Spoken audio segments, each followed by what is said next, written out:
बिस्मिल्लाहिर्रहमानिर्रहीम। जी my students, हमारे first year के मैथ का चैप्टर नंबर 5 कंटिन्यू है और इसके अंदर जो हमारी रनिंग एक्सरसाइज है वो एक्सरसाइज नंबर 5.3। आज हम इंशाल्लाह एक्सरसाइज नंबर 5.3 के क्वेश्चन नंबर 6, 7 और 8 को सॉल्व कर लेंगे। तो क्वेश्चन नंबर 6 की हमारे पास स्टेटमेंट है x² + 1 / x³ + 1। इसको हमने माय स्टूडेंट्स कन्वर्ट करना है पार्शियल फ्रैक्शन के अंदर। ये हमारे पास रेशनल फ्रैक्शन दिया हुआ है, हमने इसको पार्शियल फ्रैक्शन के अंदर कन्वर्ट करना है।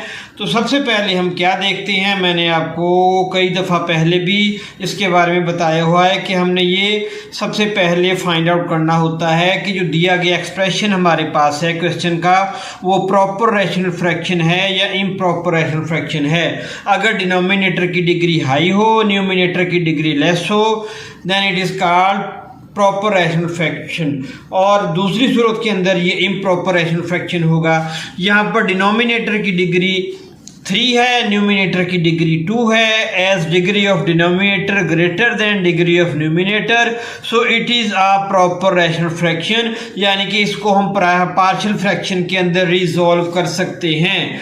इसको लिखेंगे किस तरीके से माय डियर स्टूडेंट, ये देखिए हमारे पास है x³ + 1। x³ + 1 को हम किस तरीके से लिख सकते हैं, इसको माय डियर स्टूडेंट्स हम x + 1 इंटू x² - x + 1 की फॉर्म के अंदर भी लिख सकते हैं। इसकी वजह क्या है कि हमने यहाँ पर लीनियर फैक्टर भी लेके आना है और ये हमारे पास क्वाड्रेटिक फैक्टर की फॉर्म बन गई है, यानी ax² + bx + c। यानी कि जब हम इसको सॉल्व करेंगे, इसको सिंप्लीफाई करेंगे, तो माय डियर स्टूडेंट्स हमारे पास x³ + 1 आ जाएगा। यह बच्चों की आसानी के लिए बेटा यहाँ पर मैंने सॉल्व भी किया है। ये देखें, ये हमारे पास है x + 1 इंटू x² - x + 1।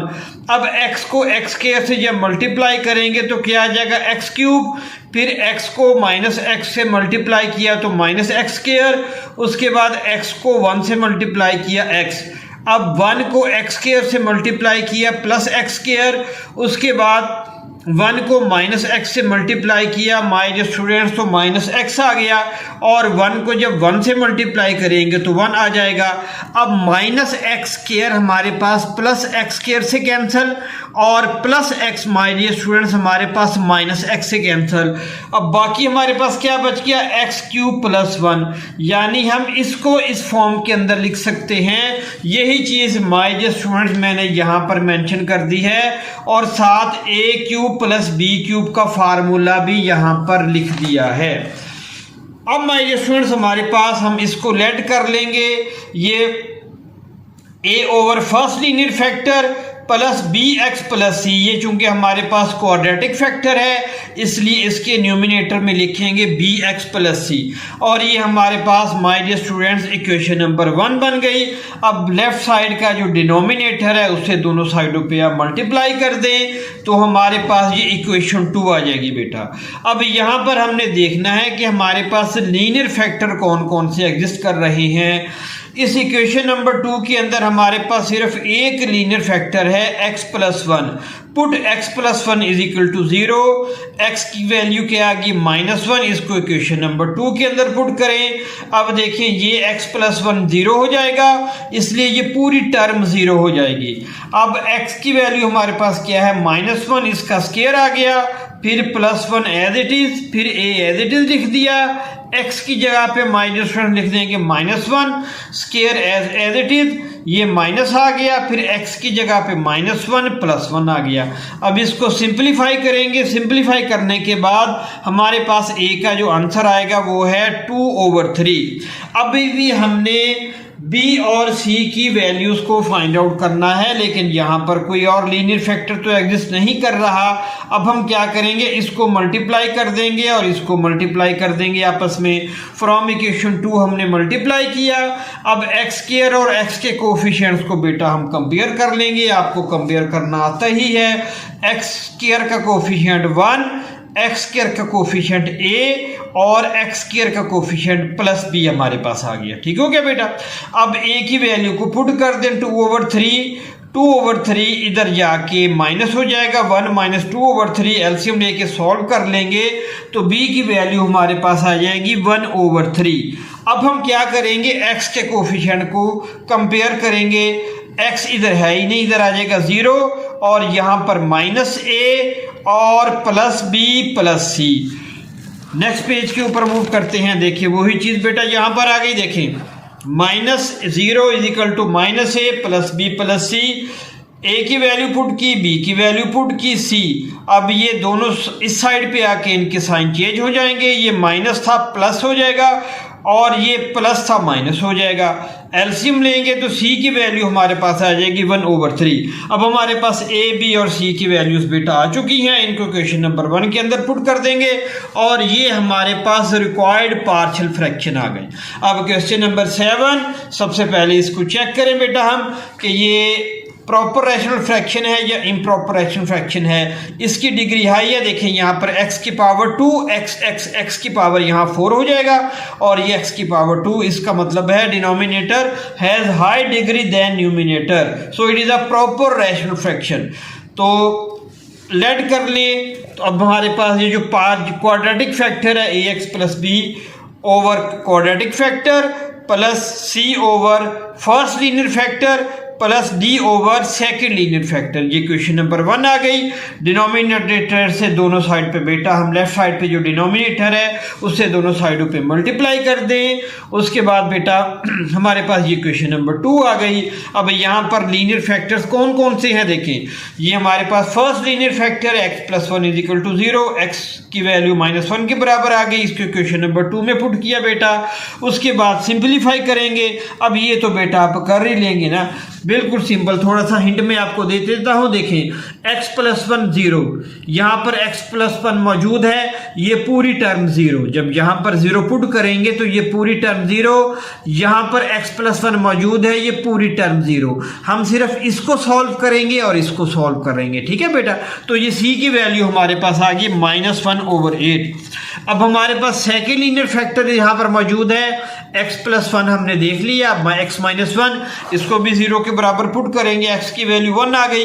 इसको इक्वेशन नंबर 2 के अंदर बेटा पुट करेंगे, सिंप्लीफाई करेंगे तो d की वैल्यू हमारे पास आ जाएगी 5/8। अब हमारे पास a और d की वैल्यू आई है। अभी हमारे पास अभी वैल्यू आई है सिर्फ d की।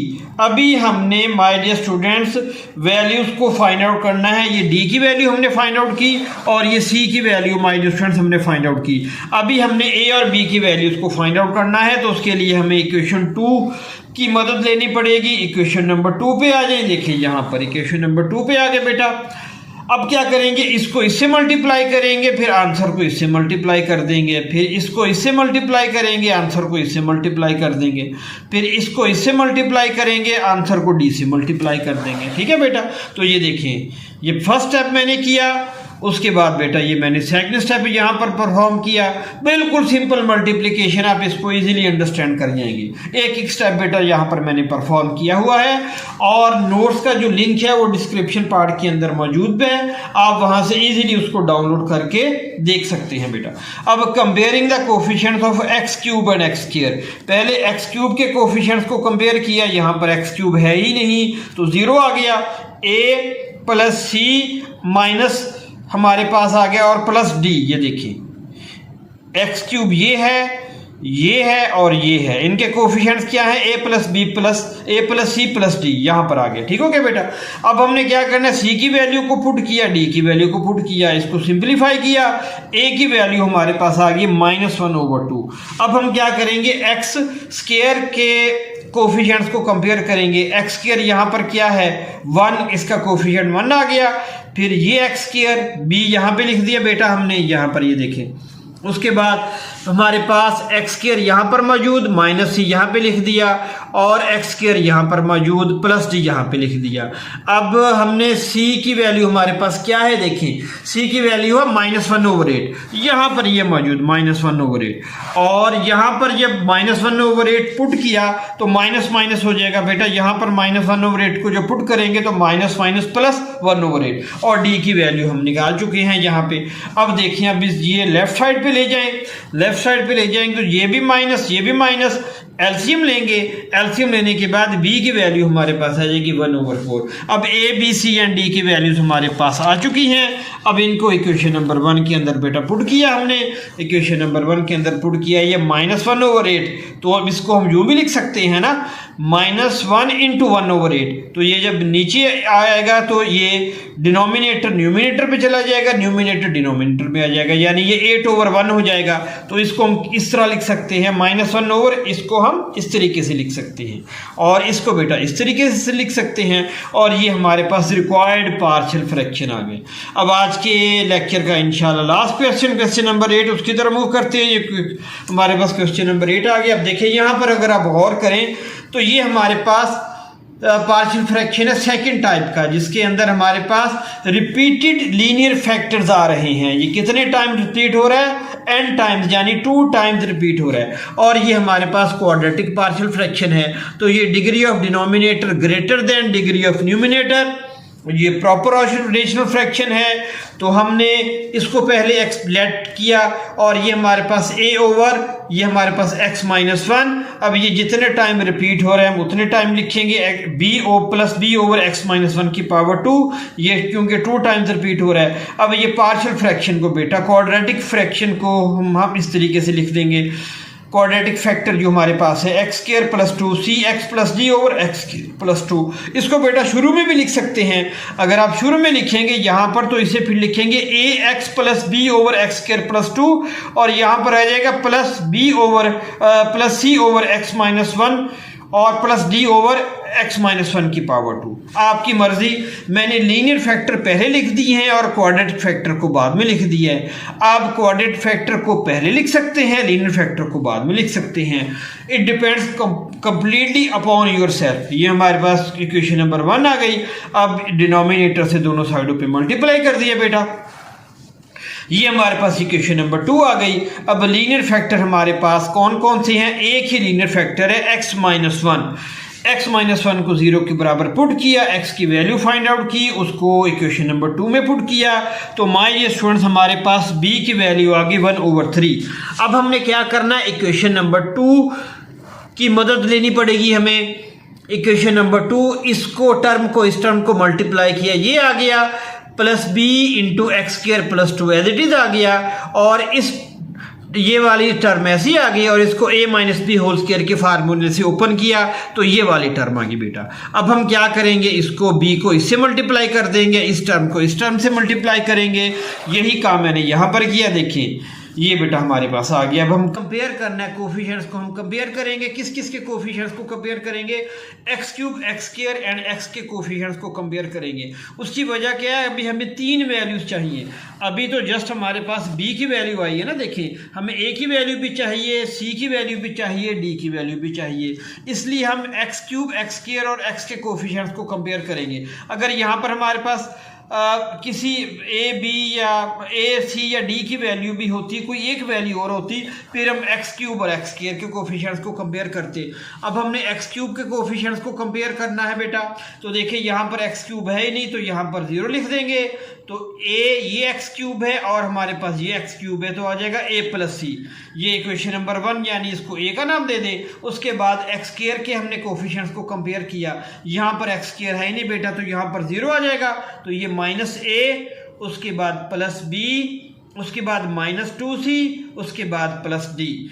अब बेटा यहाँ पर क्या करेंगे? b की वैल्यू को पुट कर देंगे, क्योंकि b की वैल्यू हम निकाल चुके हैं। b की वैल्यू को हमने बेटा पुट किया यहाँ पर, और यहाँ पर हमारे पास ये +1/3 है, इसको दूसरे साइड पे लेके जाएंगे, -1/3 हो जाएगा। ये इक्वेशन नंबर b आ गई। अब हमने क्या करना है? हम इक्वेशन नंबर हमने x के कोफिशिएंट्स को कंपेयर करना है। यहाँ से x के कोफिशिएंट देखिए, यहाँ पर x है ही नहीं, तो यहाँ पर 0 आ जाएगा। ये देखिए यहाँ पर 0 आ गया माय स्टूडेंट। उसके बाद x ये 2a प्लस हमारे पास आ जाएगा माइनस ये x, देखिए ये 2a आ गया हमारे पास, ये मैंने 2a लिख दिया।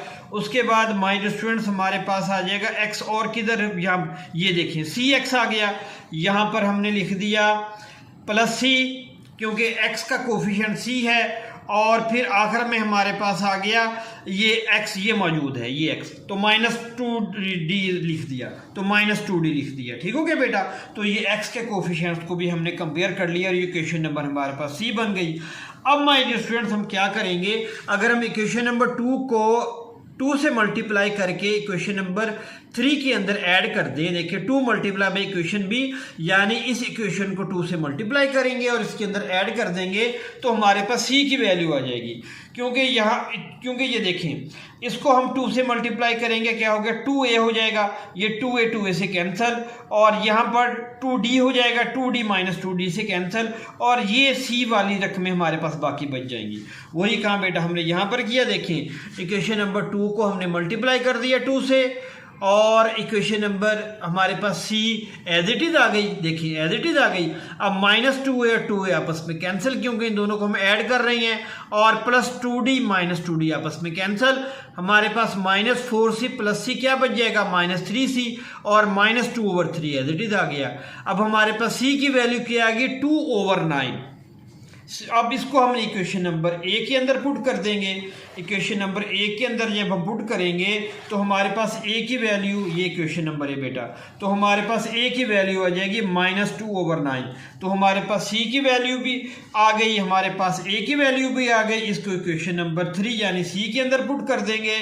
इक्वेशन नंबर सी के अंदर पुट करने के बाद हमारे पास माय डियर स्टूडेंट्स डी की वैल्यू आ जाएगी। देखिए इसको हमने इक्वेशन नंबर सी के अंदर पुट किया, सिंपलीफाई किया, और हमारे पास ये डी की वैल्यू आ गई। अब हमारे पास ए बी सी डी की वैल्यूज आ चुकी हैं, इनको इक्वेशन नंबर 1 के अंदर पुट कर देंगे, और ये हमारे पास रिक्वायर्ड पार्शियल फ्रैक्शन हो गए। ये माय डियर स्टूडेंट्स आज का लेक्चर कंप्लीट हो गया।